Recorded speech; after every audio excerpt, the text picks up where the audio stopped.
লিটন দাসের ব্যাটে কোনো মাইলফলক ছাড়ানো রান, তাও আবার ওয়ানডে ফরম্যাটে, এজন্য রীতিমতো অমাবস্যার চাঁদে পরিণত হয়েছিল।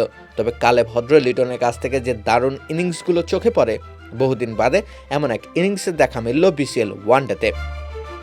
নর্থজোনের ৬ উইকেটের জয়ে লিটন দাস অপরাজিত থেকেছেন ৫৫ রানে। ৬৫ বলের এই ইনিংসটির শুরুতে যদিও তিনি ছিলেন নড়বড়ে, সেই ২০২৩ সাল থেকে ওয়ানডেতে লিটন যেন এক সুউচ্চ সুপারি গাছ, হালকা বাতাসেই তিনি দোদুল্যমান।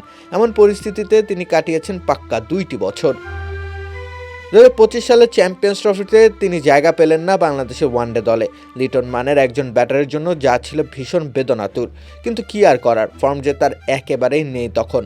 আন্তর্জাতিক ওয়ানডেতে তিনি শেষ 50 ছাড়ানো ইনিংস খেলেছিলেন বিশ্বকাপের মঞ্চে ভারতের বিপক্ষে।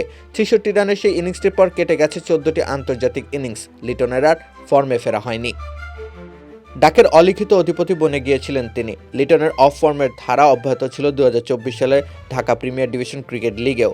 যদিও সেখানে একটি 50 এসেছিল, তবুও ৩ ম্যাচে সর্বসাকুল্যে ৯৪ রান নিতে সক্ষম হয়েছিলেন। লিটনের সামর্থ্যের সাথে মোটেও এই পরিসংখ্যান সামঞ্জস্যপূর্ণ নয়। এ কারণেই লিটন জাতীয় ওয়ানডে দল থেকে নির্বাসিত। পরিস্থিতি এমন দাঁড়িয়েছিল, গত ডিপিএলে লিটনকে দলে ফেরাতে কেউ আগ্রহী প্রকাশ করছিল না। পরে গুলশান ক্রিকেট ক্লাব তাকে দলে ফেরায় তামিম ইকবালের হস্তক্ষেপে। তবুও যে লিটন তার স্বভাবজাত পারফরম্যান্সটা সেবার করেছিলেন তা বলার উপায় নেই। ৩ অঙ্কের সেই ম্যাজিক ফিগারটা ছুঁয়ে দেখতে পারেননি ৬ ম্যাচেও।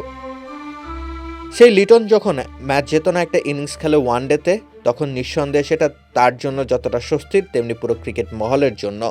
যদিও এই ৫০ ছাড়ানো ইনিংসগুলোতে লিটনের ক্যালিবারকে পুরোপুরি ন্যায্যতা দেয়া যায় না। তার তো হওয়ার কথা ছিল সময়ের বুকে বেঁচে থাকা এক প্রচণ্ড প্রতাপের সেনাপতি, কিন্তু কি থেকে যে কি হয়ে গেল। রাকিব হোসেন রুম্মান, খেলা ৭১।